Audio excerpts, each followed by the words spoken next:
The thunder outside my loft apartment matched the storm brewing in my chest as I stared at the laboratory bill in my hands. Quentin Blair, that's me, 32 years old, civil engineer, supposedly smart enough to design bridges that won't collapse. Yet here I was, holding proof that my entire marriage had been built on quicksand. The bill was for a prenatal paternity test, a test I'd never authorized, a test my wife Naomi had apparently ordered behind my back. Before we dive deeper into this story, I have one small request. Please subscribe, drop a like, comment, and hit that hype button to boost this channel so more people can discover these incredible Reddit stories. My hands shook as I read the details again. The rain pelted against the exposed brick walls of my loft, the same walls Naomi had once called charmingly industrial when we first moved in together 3 years ago, back when she still pretended to love me. I'd intercepted this bill purely by accident. The mailman had mixed up our mail with the neighbors, and Mrs. Henderson from 4B had brought it over an hour ago. "Thought you might need this, dear," she'd said with that knowing look older women get when they sense drama brewing. The laboratory's letterhead was crisp and professional. The amount due made my stomach clench. $250 for a test that would determine the biological father of the child my wife was carrying. The child she'd told me was mine just 2 weeks ago when she'd announced her pregnancy with tears of joy in her eyes. Those tears seemed a lot less genuine now.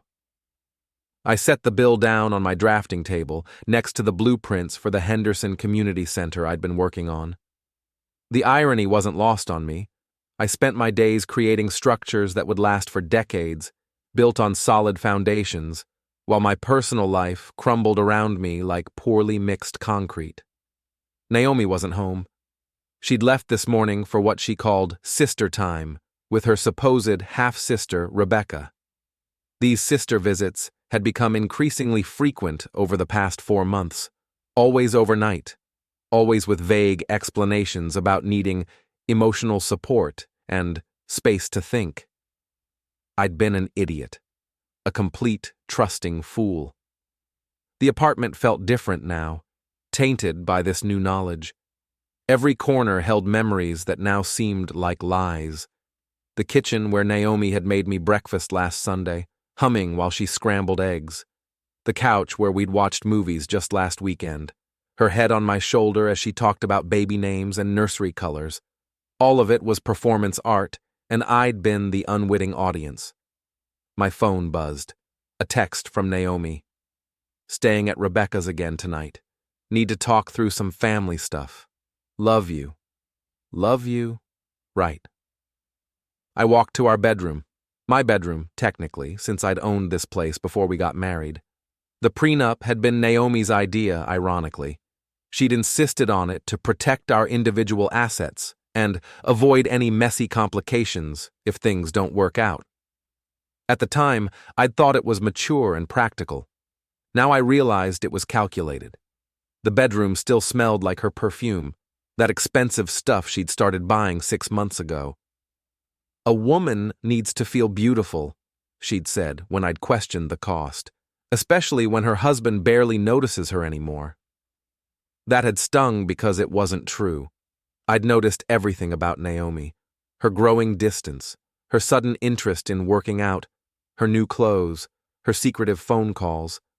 I'd noticed, but I'd convinced myself it was just pregnancy hormones and stress about becoming parents. I opened her bedside drawer, my heart pounding like I was defusing a bomb, which in a way I was.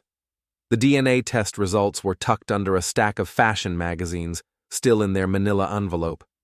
My name was written on the outside in Naomi's careful handwriting, but it had been crossed out and replaced with private. I sat on the edge of the bed and opened the envelope. The results were clinical and devastating. Probability of paternity for Quentin Blair, 0%.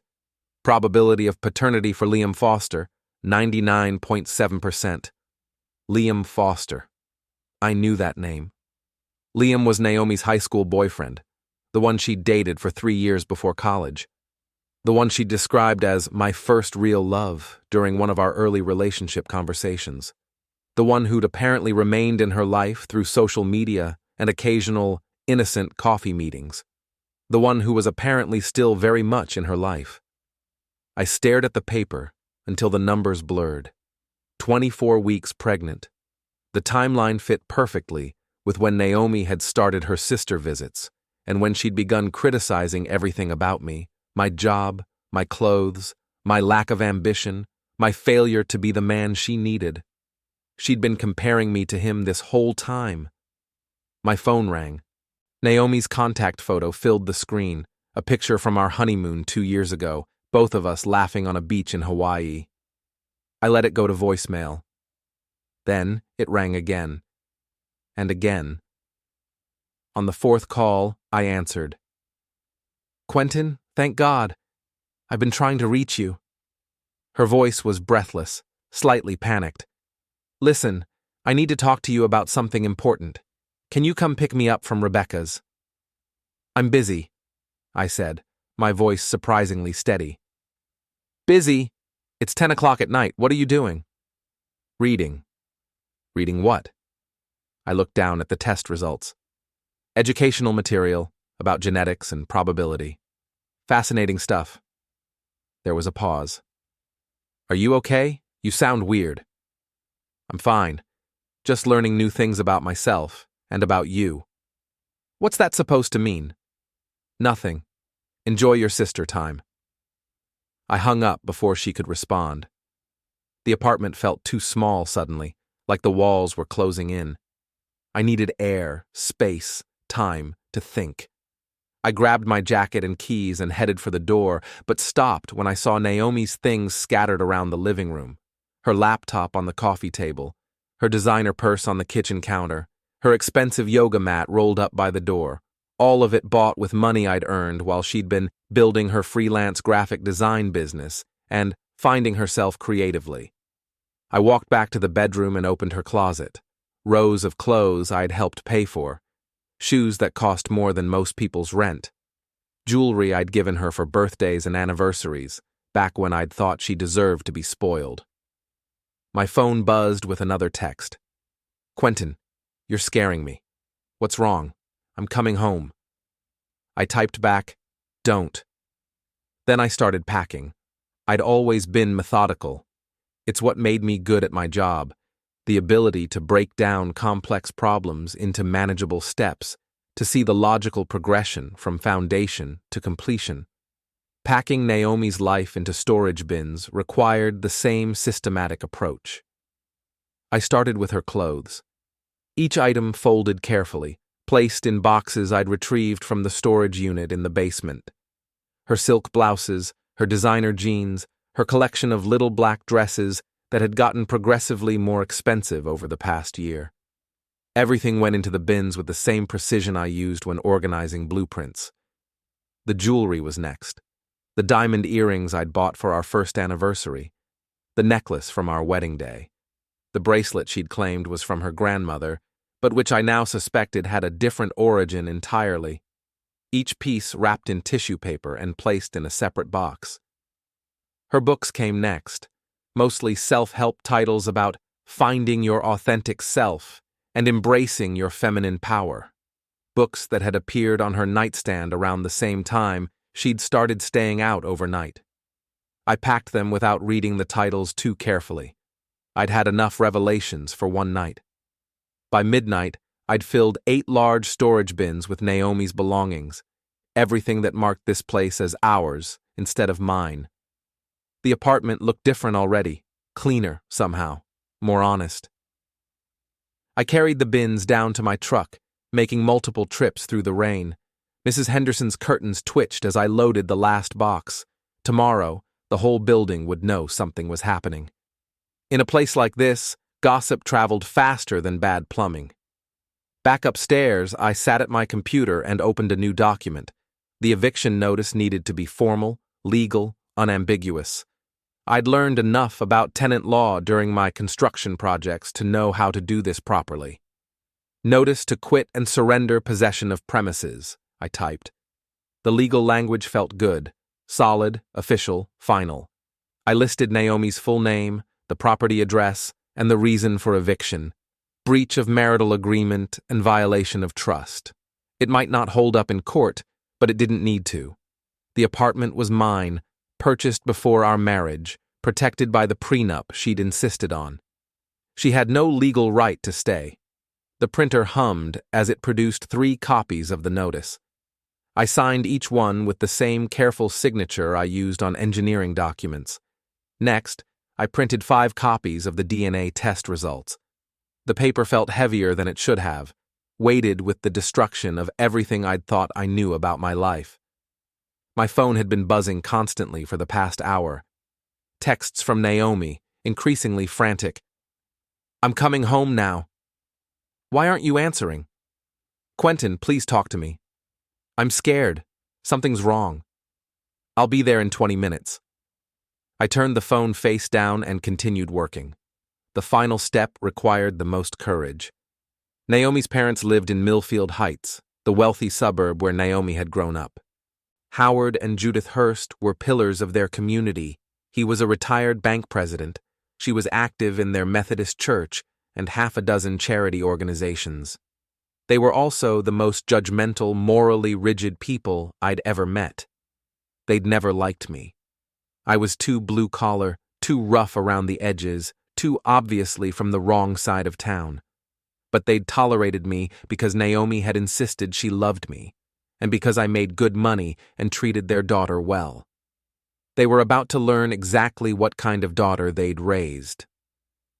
I put the DNA test results in a manila envelope, along with a brief note explaining the situation. No emotional appeals, no requests for sympathy, just facts. The test results spoke for themselves. The drive to Millfield Heights took 25 minutes through empty streets. The Hurst house sat on 2 acres of perfectly manicured lawn, a colonial revival mansion that screamed old money and social status. Every light was off except the porch lamp. It was nearly 1 in the morning. I parked in their circular driveway and walked to the front door. The doorbell echoed through the house like a church bell. It took several minutes before I heard footsteps. Howard Hurst opened the door, wearing a silk robe and an expression of confused irritation. He was 68 years old, with silver hair and the kind of stern face that had intimidated loan applicants for 40 years. "Quentin, what in God's name are you doing here at this hour?" "I need to give you something, Mr. Hurst, about Naomi." His expression shifted from irritation to concern. "Is she hurt? Has there been an accident?" "No accident, but there has been a betrayal." I handed him the envelope. "The DNA test results are in there, along with an explanation. I think you and Mrs. Hurst should see them before anyone else does." He took the envelope with shaking hands. "DNA test? What are you talking about?" "Naomi is pregnant. The child isn't mine. The biological father is Liam Foster, her high school boyfriend. She's been having an affair for months while living in my apartment and spending my money." Howard's face went white. "That's impossible. Naomi would never—" "The test results don't lie, sir. Neither do the bills I found.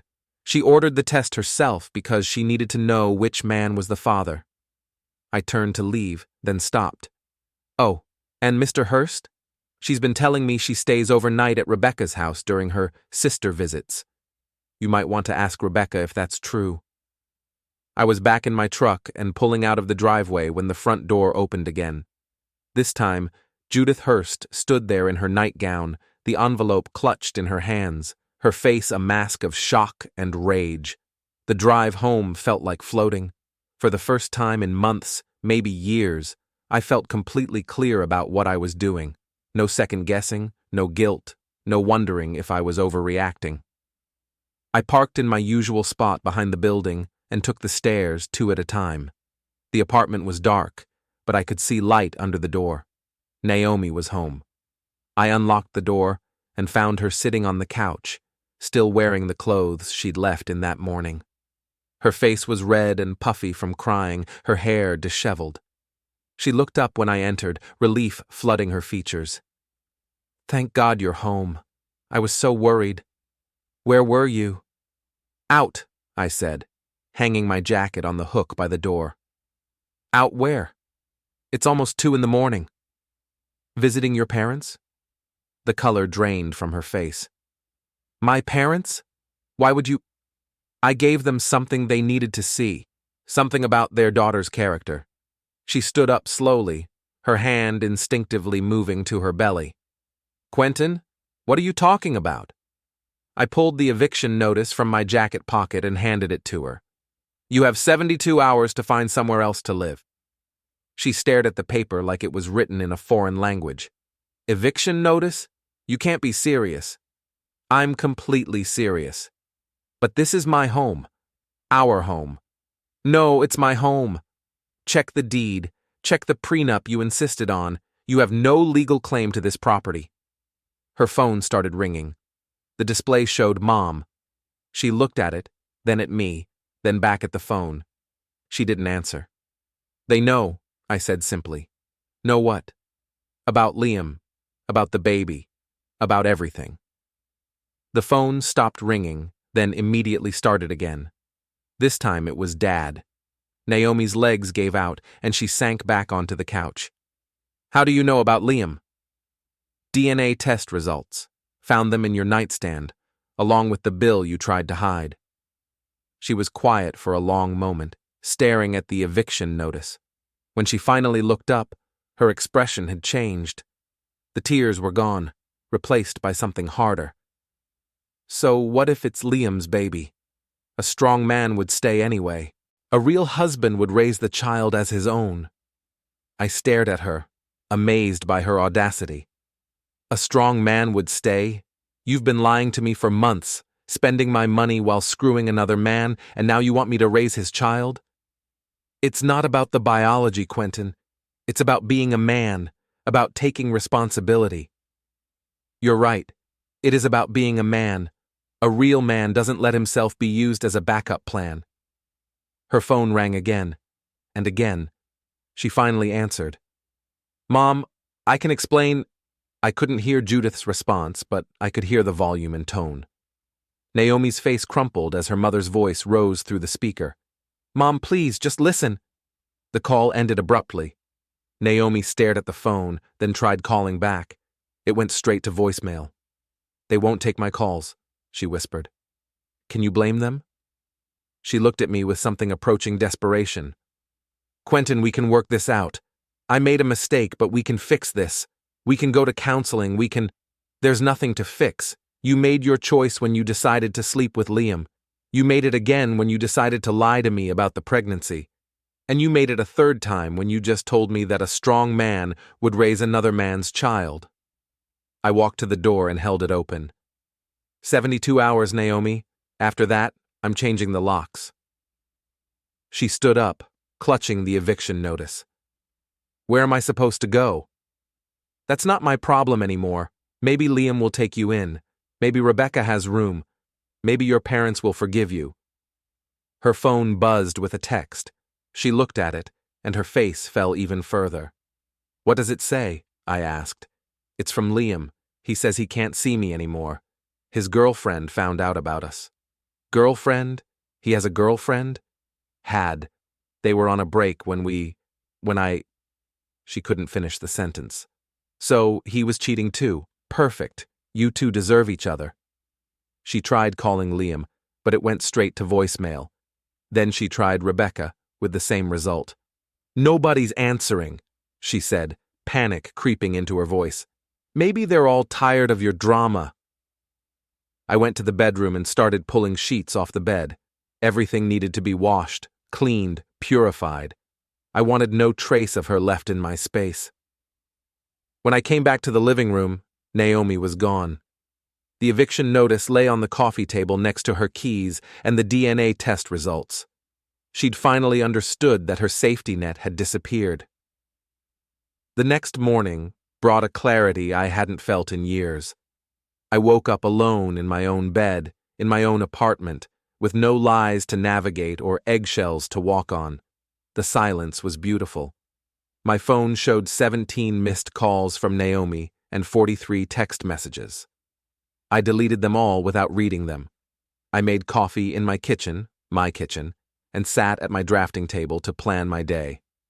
The Henderson Community Center blueprints stared back at me, a reminder that some things in life could still be built on solid foundations. At 8:30, I called in sick to work. Tom Rodriguez, my project manager, didn't ask questions. I'd never used a sick day in 3 years, so I had plenty of credibility banked. "Take care of yourself, Quentin," he said. "The Henderson project can wait a day." If only he knew I was taking care of myself for the first time in months. My first stop was the boxing gym, where I'd been training since college.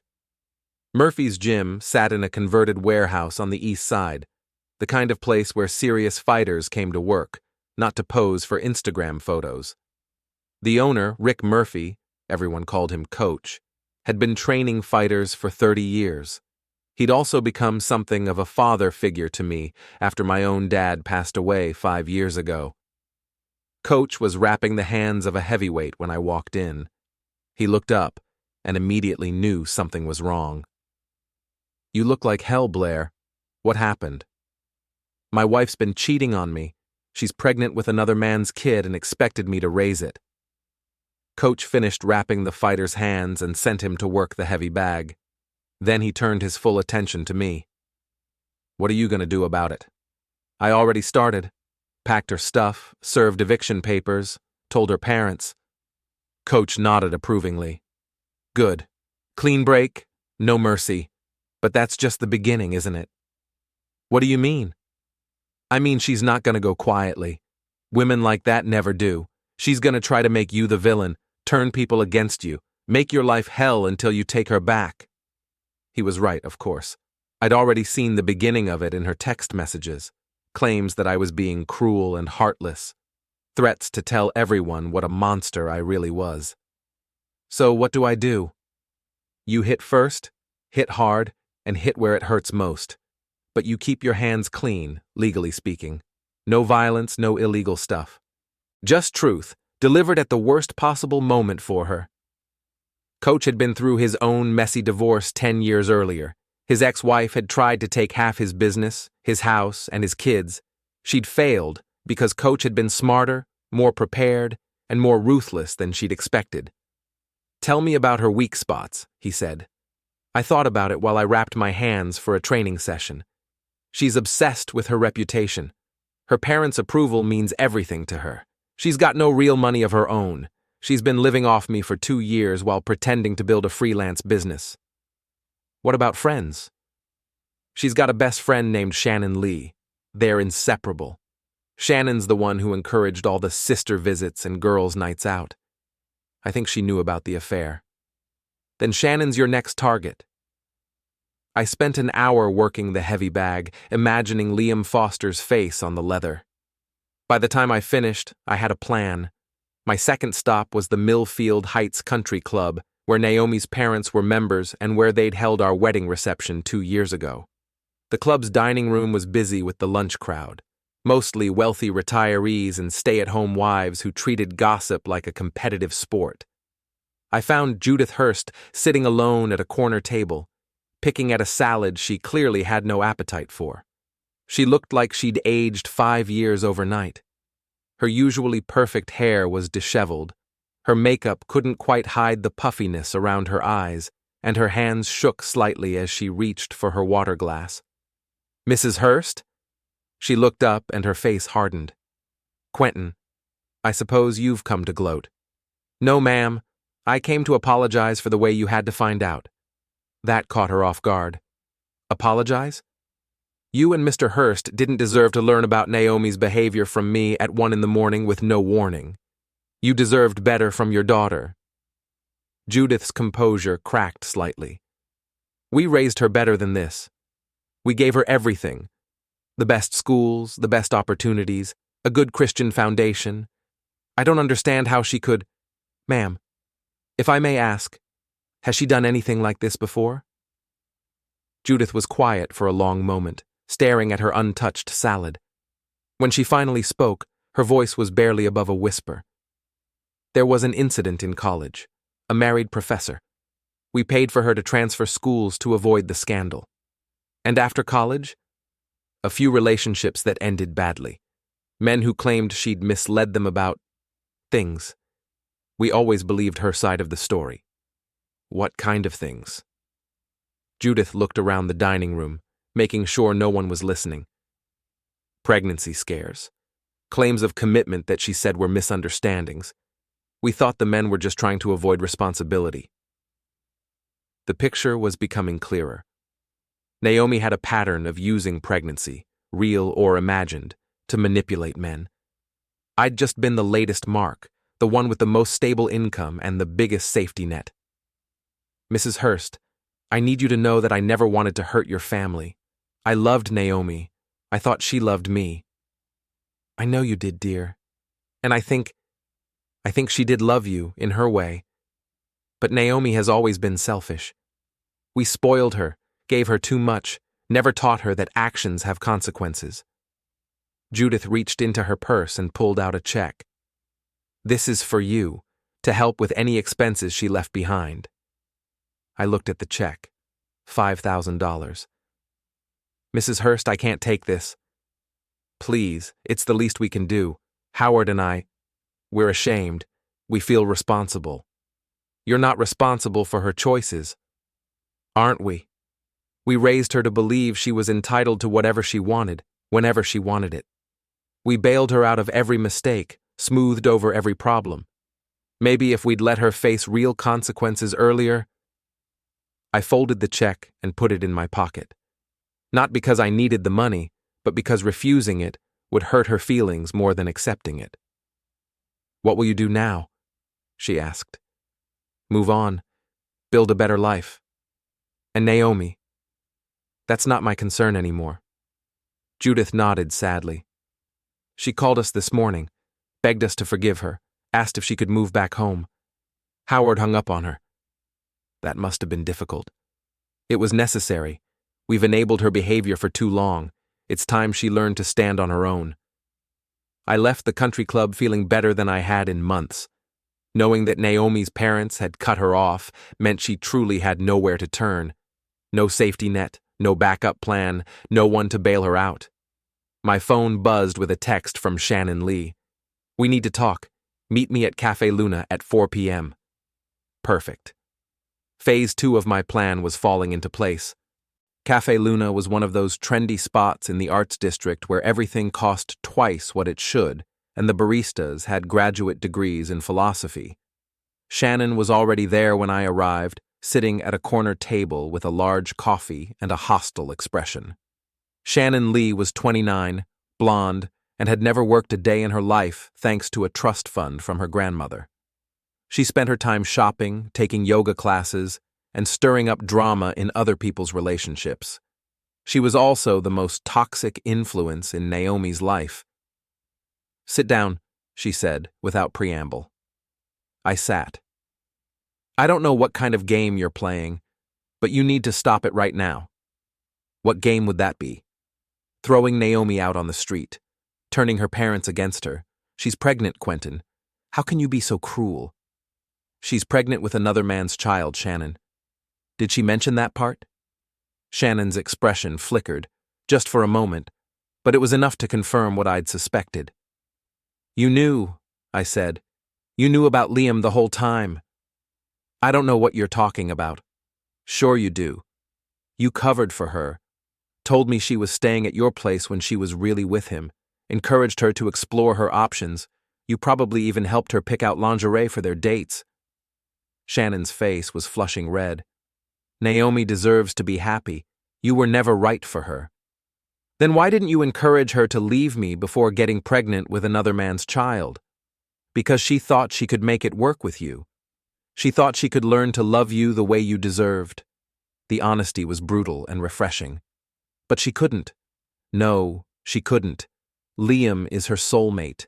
They have history, passion, real connection. You were just safe. Safe, right. Safe enough to pay her bills while she screwed her soulmate. Shannon leaned forward, her voice dropping to a hiss. You want to know the truth? She never loved you. Not really.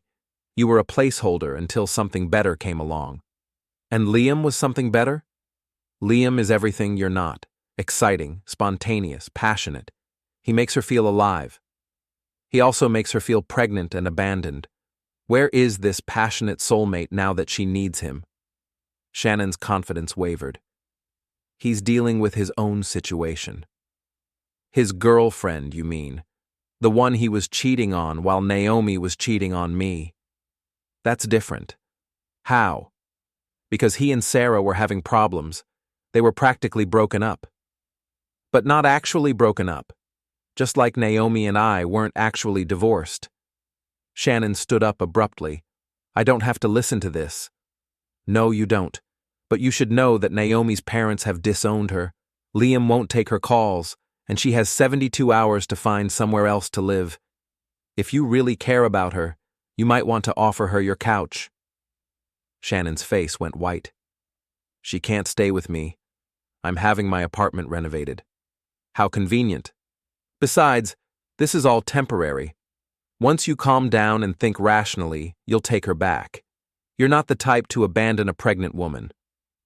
I stood up and dropped a $5 bill on the table for my untouched coffee. You're right about one thing, Shannon. I'm not the type to abandon a pregnant woman, but I am the type to abandon a lying, cheating woman who happens to be pregnant with another man's child. You're going to regret this, Quentin. When the baby is born and you see what you've lost, the only thing I've lost is extra weight. I walked out of the cafe feeling lighter with every step. Shannon would undoubtedly call Naomi immediately to report on our conversation, which meant Naomi would finally understand that her support network was crumbling. My phone rang as I reached my truck. Unknown number. Hello? Quentin? It's Liam. Liam Foster. I think we need to talk. This was going to be interesting. Liam Foster wanted to meet at Murphy's Bar, a dive on the south side that specialized in cheap beer and broken dreams. It was the kind of place where men went to drink away their failures, which made it perfect for our conversation. I arrived first and claimed a booth in the back corner where we could talk without being overheard. The bar was nearly empty, just a few regulars nursing their sorrows and a bartender who'd seen it all and judged none of it. Liam walked in 20 minutes later, looking exactly like what he was, a 33-year-old man who'd never quite grown up. He was handsome in a boyish way, with the kind of effortless charm that had probably gotten him out of trouble his whole life. But there were lines around his eyes now, and his clothes had the slightly rumpled look of someone whose life wasn't going according to plan. He spotted me immediately and walked over with the confident stride of a man who thought he could charm his way out of anything. Quentin, right? Thanks for agreeing to meet. I didn't agree to anything. You asked to talk, so talk.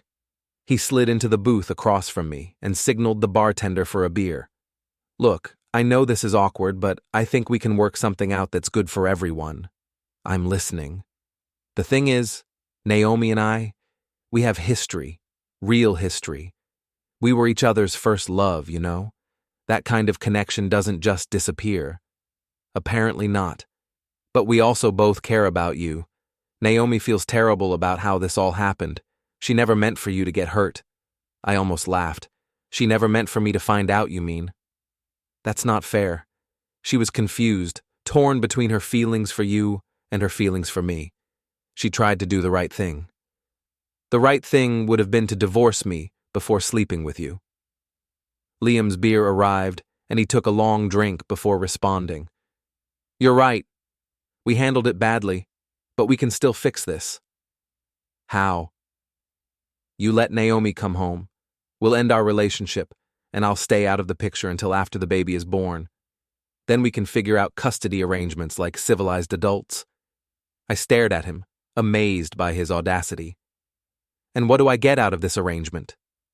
You get your wife back. You get to be a father. You get to keep your family intact. My wife who cheated on me, you mean, and a child that isn't mine. Biology isn't everything, Quentin. Love is what makes a family. You're right. Love is what makes a family. And since Naomi loves you, not me, it sounds like you should be the one raising your child. Liam's confidence cracked slightly. It's not that simple. I'm not in a position to take on that kind of responsibility right now. What kind of position are you in? I'm between jobs at the moment, and my living situation is complicated. You're unemployed and homeless. I'm not homeless. I'm staying with friends while I figure things out. And your girlfriend? Sarah, isn't it? How do you know about Sarah? Naomi mentioned her. Right before she mentioned that Sarah found out about your affair and dumped you. Liam's face flushed red. Sarah and I were having problems long before Naomi and I reconnected. Our relationship was basically over. But not actually over. Look, that's not the point. The point is that Naomi needs stability right now. She's pregnant and scared and alone. You're a good guy, Quentin. You've got a steady job, a nice place, financial security. You can give her and the baby what they need. And what can you give them? Love, passion, the kind of connection she's always wanted. But not money, housing, or commitment. Those things aren't everything. Tell that to a pregnant woman with no place to live. Liam leaned forward, his voice dropping to what he probably thought was a persuasive whisper. Here's what I'm thinking.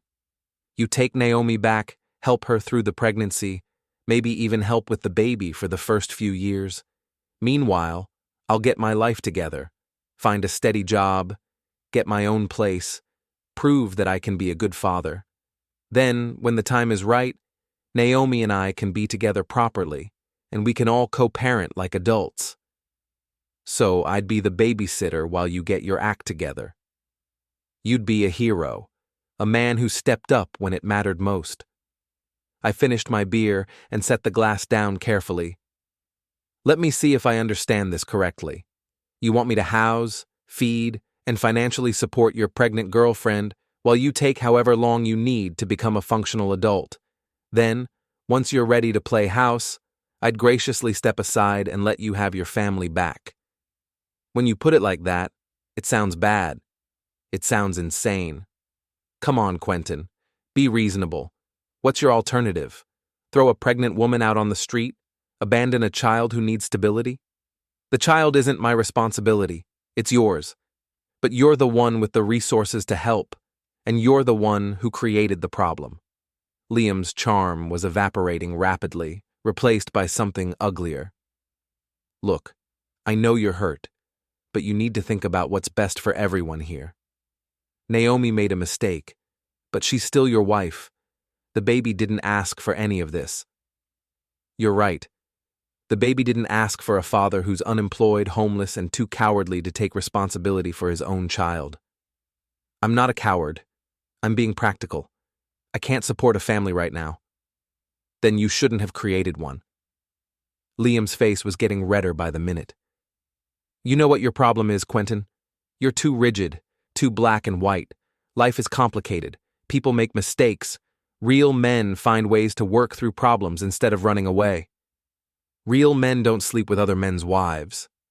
Real men don't abandon pregnant women. I'm not abandoning a pregnant woman. I'm divorcing a cheating wife. There's a difference. Liam stood up abruptly, his chair scraping against the floor. Fine, be selfish, but don't expect anyone to respect you for it. I'll take my chances. He started to leave, then turned back. You know she never loved you, right? She told me everything. How boring you are, how you have no passion, no fire. She stayed with you because you were safe and predictable, but she was never happy. Not really. And yet she's the one crying and begging to come home while you're here, trying to pawn off your responsibilities on the boring, predictable guy. She's confused right now, hormonal. Once the baby comes,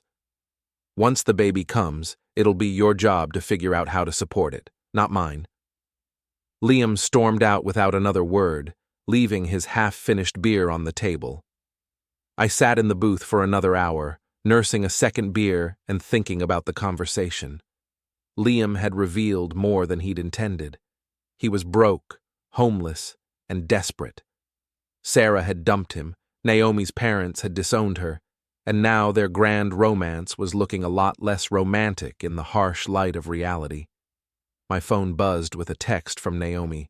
Liam told me you two talked. Please call me. We need to work this out. I deleted the text without responding. Another text arrived 5 minutes later. I know you're angry, but we're still married. You can't just throw me away like garbage. Delete. Then another. I'm staying at a motel on Route 9. Room 237. Please come see me. I'll explain everything. Delete. The texts kept coming, each one more desperate than the last. Promises to end things with Liam. Threats to tell everyone what a heartless monster I was. Pleas for forgiveness. Claims that the baby might actually be mine after all. I deleted them all and drove home to my quiet, honest apartment. The 72 hours were almost up. On the morning of the third day, I changed the locks. The locksmith arrived at 8 a.m. sharp, a grizzled man in his 60s who'd probably seen his share of domestic drama. He worked efficiently, installing new lock bolts on both the front door and the back entrance that led to the fire escape. "You want me to leave the old keys?" he asked when he finished. "No, throw them away." He nodded and handed me a small envelope containing the new keys. "Good luck, son." I was testing the new locks when my phone rang. Naomi's contact photo filled the screen for what would be the last time. "The locks are changed," I said without preamble. "Quentin, please. I'm 8 months pregnant. You can't do this to me." 6 months? You're 6 months pregnant, and I'm not doing anything to you.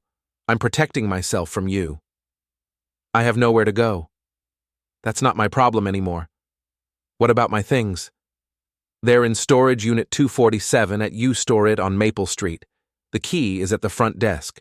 You have until the end of the month to claim them. There was a long pause. When she spoke again, her voice had changed. The pleading was gone, replaced by cold calculation. "You're going to regret this, Quentin. I'll make sure everyone knows what kind of man you really are, how you abandoned your pregnant wife, how you threw me out on the street with nothing. Go ahead, tell them the whole story. Tell them about Liam. Tell them about the DNA test. Tell them how you tried to trick me into raising another man's child. No one will believe that.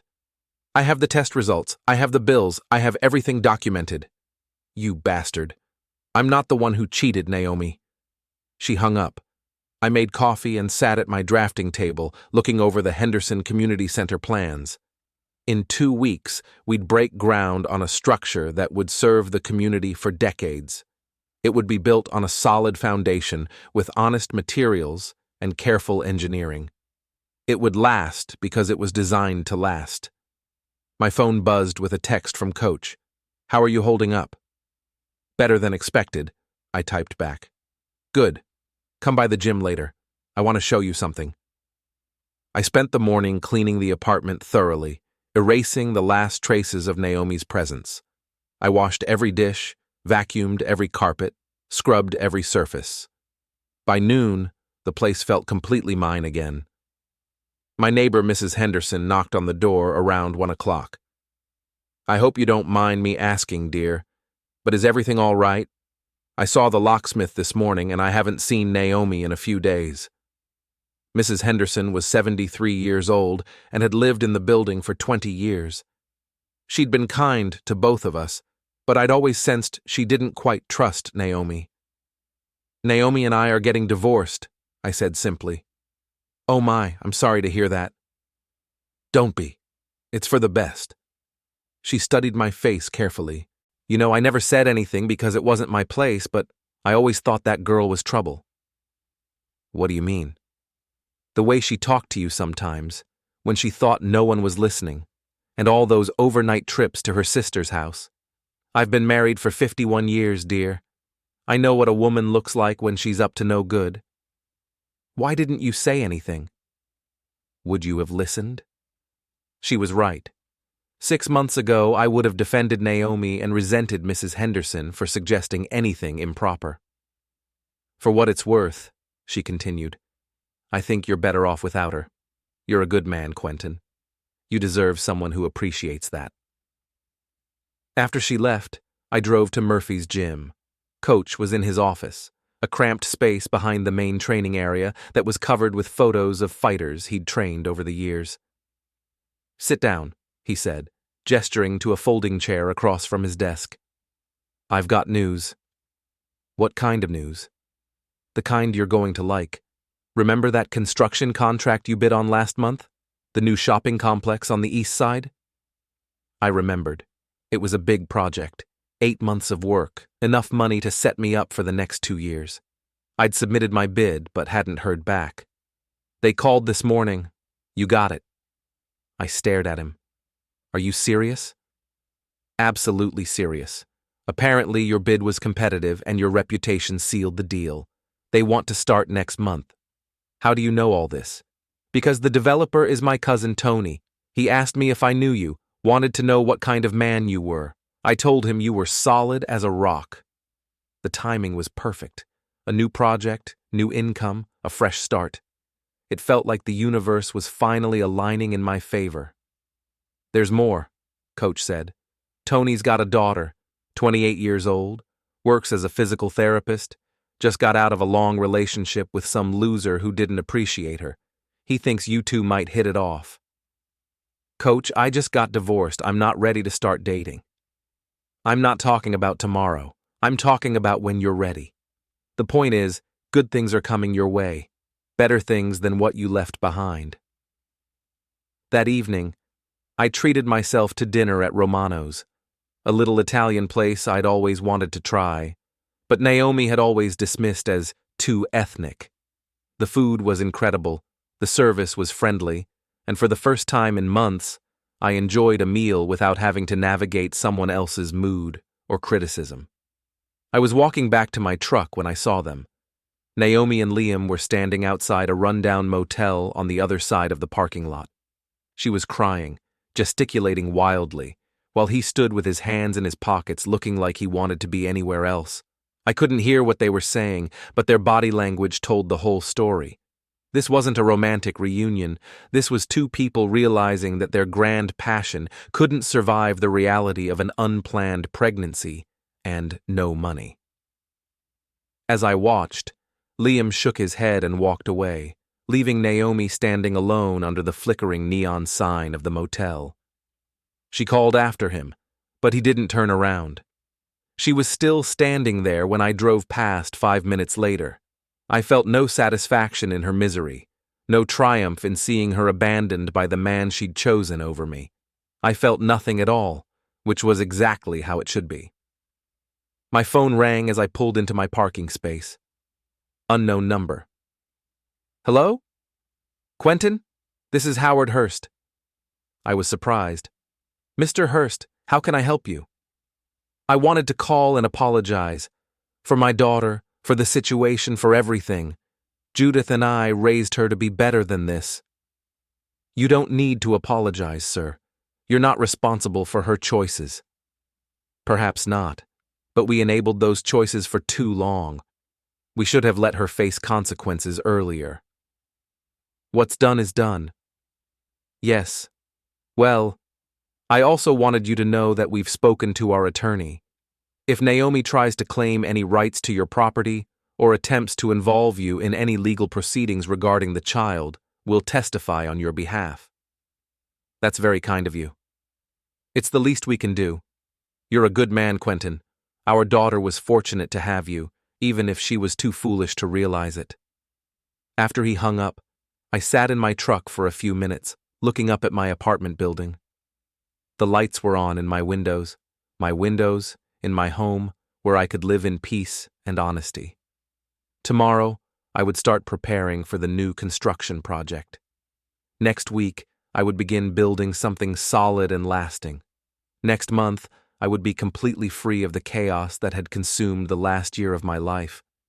I climbed the stairs to my apartment, unlocked the door with my new key, and stepped into my future.